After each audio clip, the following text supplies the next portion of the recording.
Est-ce que quelqu'un vous a déjà dit la vérité brutale sur la vie après 80 ans? Passer ce cap marque un changement silencieux dont peu de gens parlent. Pas les détails visibles comme les anniversaires ou les matins plus lents, mais les transformations plus profondes, souvent tuent. C'est une période faite de sagesse et de perte, de présence et de distance, de paix intérieure, mais aussi parfois d'une solitude lourde. Et si vous n'êtes pas préparé à ces bouleversements, ils peuvent vous prendre au dépourvu, vous laissant avec cette question « Pourquoi personne ne m'a prévenu ?» Dans cette vidéo, on va explorer 5 réalités dures de la vie après 80 ans. Pas pour vous effrayer ni vous attrister, mais pour vous donner de la clarté. Parce que lorsque vous voyez ces choses venir, elles ne vous dominent plus. Vous pouvez les anticiper et les affronter avec force plutôt que de les subir. On parlera des cercles qui rétrécissent, d'un corps qui récupère moins vite, de cette dépendance qui s'installe sans qu'on la veuille, de la façon discrète dont la société commence à vous ignorer, et de ce pincement au cœur qui vient quand les regrets anciens croisent trop de temps libre et pas assez de sens. Restez avec nous jusqu'à la fin, car même si certaines de ces vérités peuvent sembler dures, elles ouvrent aussi la porte à quelque chose de puissant. L'acceptation, la résilience et la possibilité de donner à cette dernière étape de vie une forme qui vous appartient. Numéro 1. Un cercle social qui disparaît en silence. Une des premières réalités qu'on découvre après 80 ans, ce n'est pas le corps, c'est le lien. Les gens qui remplissaient votre quotidien s'effacent, souvent sans prévenir. Des amis s'en vont, des voisins déménagent, des frères et sœurs deviennent silencieux. Même les compagnons de longue date, ceux qui appelaient chaque semaine, finissent par appeler tous les 2 mois. Ce n'est pas personnel, c'est juste le temps qui passe. Mais cela laisse un vide qui peut paraître immense, même si vous êtes fort et indépendant. Un matin, vous vous réveillez et vous réalisez que le téléphone ne sonne plus comme avant. Les invitations se font rares. Les visites familiales sont plus courtes, plus pressées. Les gens vous aiment toujours, mais ils sont occupés, distraits ou vieillissent eux aussi à leur manière. Et petit à petit, les échanges du quotidien, ceux qui mettaient de la chaleur dans vos journées, se font plus rares. Personne ne vous prépare à ça. À 60 ou 70 ans, il y a encore du mouvement, de l'énergie, des appels. Mais passé 80 ans, le rythme change. On commence à survivre à ce qu'on aime. On commence à sentir qu'on n'est plus sur la même longueur d'onde que les conversations. Et ce basculement est si silencieux qu'au début, on ne s'en rend même pas compte. Je connaissais un homme, Bernard, 84 ans, qui allait au même café tous les matins depuis des années. Le personnel connaissait son café préféré. Ses amis le rejoignaient sans prévenir. C'était un rituel. Puis, au fil des mois, les amis ont cessé de venir. Certains sont décédés, d'autres ont déménagé, d'autres encore ne conduisent plus. Un jour, Bernard m'a dit « C'est étrange de s'asseoir à la même table et de ne plus être salué par personne, d'être juste le vieux monsieur au fond du café. La douleur de cette solitude n'est pas toujours bruyante. Il n'y a pas toujours de larmes ni de drames. Parfois, c'est juste un silence après le repas, une promenade qui semble trop calme. C'est se rendre compte que la liste des gens qui vous connaissent vraiment devient de plus en plus courte, et vous ne pouvez rien y faire. Mais savoir que cette réalité existe vous permet de réagir. Vous pouvez rouvrir des portes, même quand d'autres se ferment. Vous pouvez rester en lien, à votre façon. À travers un groupe local, un déjeuner hebdomadaire, un appel que vous initiez ou même une simple lettre. Parce qu'après 80 ans, le lien ne vient plus vers vous. C'est à vous d'aller vers lui. Et cela demande du courage. Mais vous avez déjà traversé tant de choses. Vous avez déjà ce courage en vous. Numéro 2. Un corps qui ne rebondit plus. Une fois que vous avez passé 80 ans, votre corps ne chuchote plus. Il parle clairement. Les petites douleurs qui allaient et venaient avant s'installent. La fatigue qui disparaissait après une sieste peut désormais durer jusqu'au lendemain. Et ce qui surprend beaucoup de gens, c'est que, passé cet âge, même un petit souci de santé peut bouleverser toute une vie du jour au lendemain. Vous pouvez vous lever en vous sentant bien, faire votre journée normalement, puis ressentir quelque chose d'étrange le soir venu. Un léger vertige, une douleur dans la jambe, une toux qui traîne plus que prévu. Et soudain, vous vous retrouvez dans une salle d'attente, à entendre des mots comme « surveillance », « imagerie » ou « éventuelle hospitalisation ».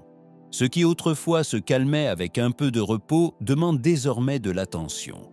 Et souvent, il n'y a plus de retour possible à l'état initial.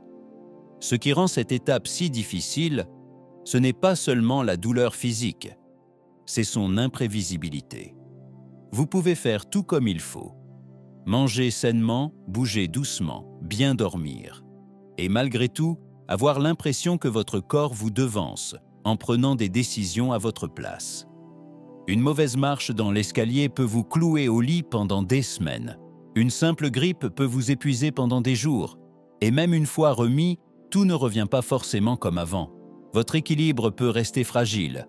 Votre souffle peut demander plus d'efforts. Ce n'est plus un retour à la normale. C'est un ajustement. Je me souviens d'une dame, Colette, 81 ans, vive, active, fière de son autonomie. Elle aimait entretenir son petit jardin derrière la maison, marcher dans le quartier, discuter avec son club de lecture. Mais après une chute légère en taillant un rosier, tout a changé. Ce n'était pas la blessure qui l'avait marquée, c'était l'après. Les semaines de repos sont devenues des mois de faiblesse. Sa confiance a diminué. Elle m'a dit « Je croyais juste faire une pause, mais mon corps l'a pris comme un arrêt complet. » Voilà ce qu'on ne vous dit pas. À 80 ans, le repos ne répare pas toujours. Il peut parfois accélérer le déclin si l'on n'y prend pas garde. Et parfois, même en faisant attention, le corps décide de ralentir. Vous comprenez alors que vous ne récupérez plus, vous vous adaptez. Mais connaître cette réalité vous donne une force nouvelle. Vous commencez à honorer votre énergie avec plus de sagesse. Vous apprenez à doser, non pas par peur, mais par respect. Par respect pour tout ce que votre corps vous a permis d'accomplir. Vous ne voyez plus la santé comme une évidence, mais comme une pratique quotidienne, une pratique précieuse. Et en faisant cela, même si le rebond a disparu, votre équilibre devient plus solide. Vous marchez plus lentement, mais plus consciemment. Vous vous reposez plus longtemps, mais avec plus d'intention. Et vous découvrez qu'un corps plus lent peut encore porter un esprit fort. Si vous regardez encore cette vidéo et que vous trouvez ces conseils utiles, merci d'écrire le chiffre 2 dans les commentaires pour me montrer que vous êtes toujours là. Et si vous n'êtes pas encore abonné, je vous invite à le faire dès maintenant et à activer la cloche pour ne manquer aucune des prochaines vidéos. Votre soutien nous permet de continuer à créer du contenu de qualité, pensé pour vous informer et vous accompagner. Numéro 3. Un besoin d'aide qui grandit. Peu importe à quel point vous êtes indépendant, l'une des choses les plus difficiles à accepter après 80 ans, c'est celle-ci. Vous commencez à avoir besoin d'aide pour des choses que vous faisiez sans y penser. Cela ne se produit pas du jour au lendemain. Cela s'installe doucement, discrètement, jusqu'au jour où vous réalisez que vous évitez les placards en hauteur, que vous vous accrochez à la rampe un peu plus fort qu'avant, que vous hésitez à conduire quand il pleut. Et même si une partie de vous se sent encore capable, une autre sait que certaines choses ne sont tout simplement plus aussi simples. Ce qui rend cette réalité difficile, ce n'est pas seulement le changement physique, c'est aussi ce qu'il déclenche émotionnellement. Pour celles et ceux qui ont passé leur vie à prendre soin des autres, devenir celui ou celle qui a besoin d'aide peut être inconfortable, presque honteux. Vous pouvez commencer à vous sentir comme un poids, ou bien cacher ce que vous n'arrivez plus à faire. Sauter les courses, ne pas dire à vos enfants que vous avez trébuché. Essayez de changer l'ampoule tout seul, même si votre épaule vous fait souffrir depuis des semaines. Le besoin d'indépendance ne disparaît pas avec l'âge. En réalité, il devient souvent encore plus fort. Mais la vérité, c'est qu'à partir de 80 ans, l'indépendance prend une autre forme. Ce n'est plus faire tout seul. C'est savoir quand demander de l'aide et surtout avoir le courage de l'accepter. J'ai connu un homme, Raymond, 85 ans, qui avait toujours tenu à tout faire lui-même. Il avait survécu à la guerre, élevé 4 enfants, construit son propre abri au fond du jardin avec quelques planches récupérées et beaucoup de volonté. Mais un hiver, il a glissé sur l'allée verglacée de sa maison. Pas de fracture, juste un gros bleu à la fierté. Il n'a rien dit à personne. Mais sa fille, Louise, a senti que quelque chose avait changé. Elle a commencé à venir 1 fois par semaine, apportant quelques courses et restant pour un café. Au début, Raymond protestait. « Je vais bien », répétait-il. Mais peu à peu, ce café est devenu un rituel. Et un jour, il a dit quelque chose qu'il n'aurait jamais cru dire. « C'est agréable de ne pas tout porter tout seul. C'est ça, le vrai changement. Ce n'est pas de la faiblesse, c'est de la sagesse. Accepter l'aide, ce n'est pas perdre son indépendance, c'est la préserver. Car quand vous laissez quelqu'un vous aider à monter un escalier, à aller chez le médecin ou à porter un sac trop lourd, vous vous donnez en réalité plus de chances de continuer à faire ce qui compte pour vous. Et l'aide ne vient pas toujours des autres. Elle peut prendre la forme d'une barre d'appui dans la douche, d'un tabouret en cuisine, d'un mémo collé sur le frigo. Ces petites aides ne vous enlèvent rien. Au contraire, elles protègent votre dignité. Après 80 ans, l'une des choses les plus courageuses que vous puissiez dire, c'est peut-être « j'aurais besoin d'un coup de main ».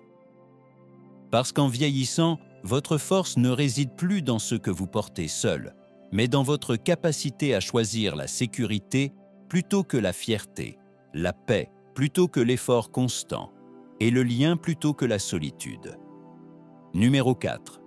Une présence que le monde commence à oublier. L'une des réalités les plus douloureuses de la vie après 80 ans ne concerne ni le corps ni la mémoire. Elle concerne la présence. Peu à peu, on commence à se sentir invisible. Pas forcément aux yeux de ceux qui nous aiment, mais aux yeux du monde en général. La caissière regarde la personne derrière vous. Le médecin s'adresse à votre enfant adulte au lieu de vous parler directement. Le serveur suppose que vous n'entendez plus, que vous ne comprenez pas, que vous ne pouvez plus décider par vous-même. C'est subtil au début. Puis, cela devient plus fréquent. Et même si l'on tente de l'ignorer, cela touche quelque chose de profond. Car peu importe notre âge, nous avons toujours besoin d'être vus. Quand on a vécu une vie pleine, travaillé, élevé une famille, pris des décisions, traversé des tempêtes, c'est brutal de se sentir écarté simplement parce que la peau s'est ridée ou que les cheveux ont blanchi. Ce qui fait encore plus mal, c'est que ce n'est souvent pas intentionnel. Un monde pressé oublie que les pas lents portent aussi des histoires. Une société obsédée par la jeunesse oublie la force qu'il a fallu pour atteindre cet âge. Et à moins de parler, on risque de disparaître. Non pas parce qu'on a perdu sa voix, mais parce que les autres arrêtent de l'écouter. Je me souviens d'une femme nommée Eliane, 86 ans, qui faisait du bénévolat dans un petit musée. Un jour, un visiteur a posé une question à l'équipe. Eliane aurait pu répondre les yeux fermés. Elle avait vécu cette époque dans sa chair, mais on l'a ignorée. Quand je lui ai demandé comment elle l'avait vécu, elle m'a simplement souri. Je suis habitué. Mais dans ce sourire, il y avait de la tristesse, celle qu'on ressent quand on se sent relégué au décor, comme un meuble, au lieu d'être reconnu comme une force. Mais vous n'êtes pas un meuble, vous n'êtes pas un arrière-plan. Vous êtes encore là, vous pensez encore, vous contribuez encore. Et même si le monde l'oublie parfois, vous n'avez pas à l'oublier vous-même. Alors, que faire? Parlez quand même. Posez vos questions. Donnez vos avis. Votez. Racontez vos histoires, même quand on ne les demande pas. Levez-vous, même si vos genoux tremblent un peu. Parce qu'à chaque fois que vous occupez pleinement votre place, vous rappelez au monde et à vous-même que vous n'avez pas dit votre dernier mot. Vous n'êtes pas invisible. Vous êtes une mémoire vivante, un témoin du temps, une voix qui compte encore. Et vous n'avez pas besoin de crier pour être entendu. Il suffit de refuser de disparaître.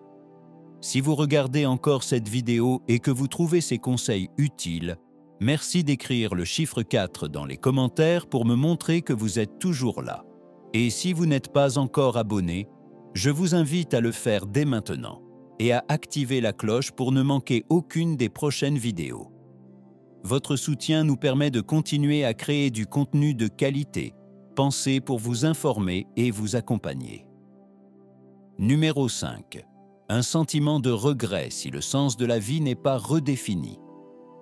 Quand on avance dans la quatre-vingtaine, un silence étrange s'installe. Pas seulement dans la maison ou dans l'agenda, mais à l'intérieur de soi. La vie ralentit, le calendrier se vide, et avec ce ralentissement vient de l'espace. Un espace pour réfléchir, se souvenir, repasser les choses en boucle. Cela peut être beau, mais si l'on n'y prend pas garde, cela peut aussi devenir lourd. Pas une douleur bruyante ou dramatique, une douleur discrète, du genre « j'aurais aimé passer plus de temps avec eux » ou « pourquoi je n'ai pas saisi cette chance quand je l'avais ».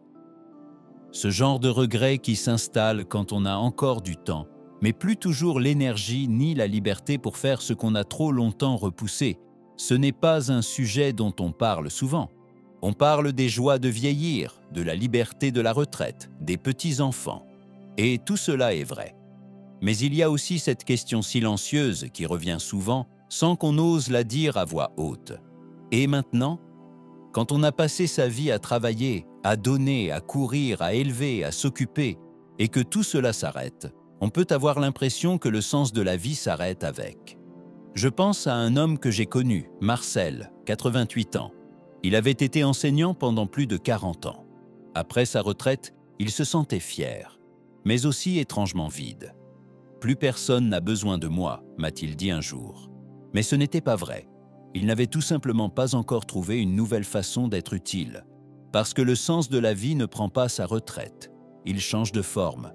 Peut-être que vous ne construisez plus des maisons, mais vous construisez la confiance de vos arrière-petits-enfants en partageant vos souvenirs. Peut-être que vous ne dirigez plus de réunions, mais vous guidez, par votre présence, quelqu'un qui traverse un deuil. Peut-être que vous ne résolvez plus de grands problèmes, mais vous brisez la solitude d'un voisin avec un simple sourire. Le danger du regret, ce n'est pas d'avoir fait des erreurs. Nous en avons tous fait. C'est de rester coincé dedans trop longtemps, sans les transformer en quelque chose d'utile. Mais quand vous redonnez un sens à votre vie, non pas en termes de productivité mais de présence, vous réalisez que vous avez encore tant à offrir. Non seulement aux autres, mais à vous-même.